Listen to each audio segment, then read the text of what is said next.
Hi అండి. ఈరోజు ఇడ్లీకి ఎలా ప్రిపేర్ చేసుకోవాలో చూద్దామండి. నేను 3 గ్లాసుల ఇడ్లీ రవ్వ తీసుకున్నానండి.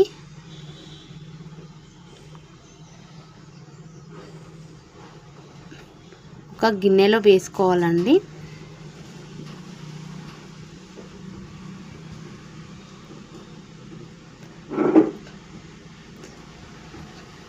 తర్వాత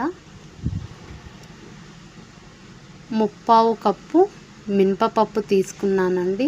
మనము ఏదైతే ఇడ్లీ రవ్వ తీసుకున్నామో దాంట్లో 3/4 కప్పు మినపప్పు తీసుకున్నానండి.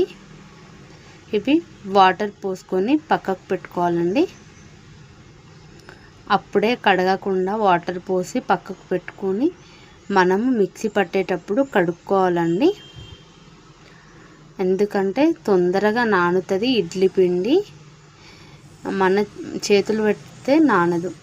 నేను అట్లా ఒక 3-4 అవర్స్ నానబెట్టిన తర్వాత ఒక 2-3 టైమ్స్ కడిగి వాటర్ లేకుండా ఒక గిన్నెలో పెట్టుకున్నానండి.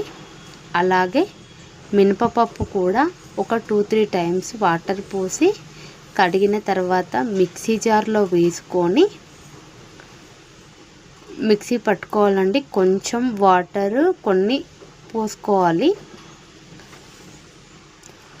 మిక్సీ పట్టుకొని మనం ముందుగా ప్రిపేర్ చేసి పెట్టుకున్న ఇడ్లీ పిండిలో వేసుకొని మొత్తం కలిసేలాగా కలుపుకోవాలండి. సాల్ట్ అయితే నేను ఇప్పుడు వేయనండి, మార్నింగ్ వేస్తాను. కలిపి పక్కకు పెట్టుకోవాలండి. ఇప్పుడు టైము 9 అవుతుందండి. ఈవినింగ్ అయితే పిండి బాగా పులుస్తుందని నేను నైట్ మిక్సీ పెట్టానండి. పక్కకు పెట్టిన తర్వాత నేను మార్నింగ్ 7కి అయితే తీసానండి పిండి. ఒకసారి కలుపుకున్న తర్వాత సరిపడా సాల్ట్ వేసుకోవాలి. వేసుకొని కలుపుకోవాలండి. మొత్తం కలిసేలాగా కలుపుకున్న తర్వాత ఇడ్లీ ప్లేట్స్లో కొంచెం లైట్గా ఆయిల్ రుద్ది మనకి ఎన్ని ఇడ్లీలు కావాలో అన్నీ పెట్టుకోవచ్చండి. ఇడ్లీ పెట్టి ఒక 5 మినిట్స్ హైలో పెట్టాలండి.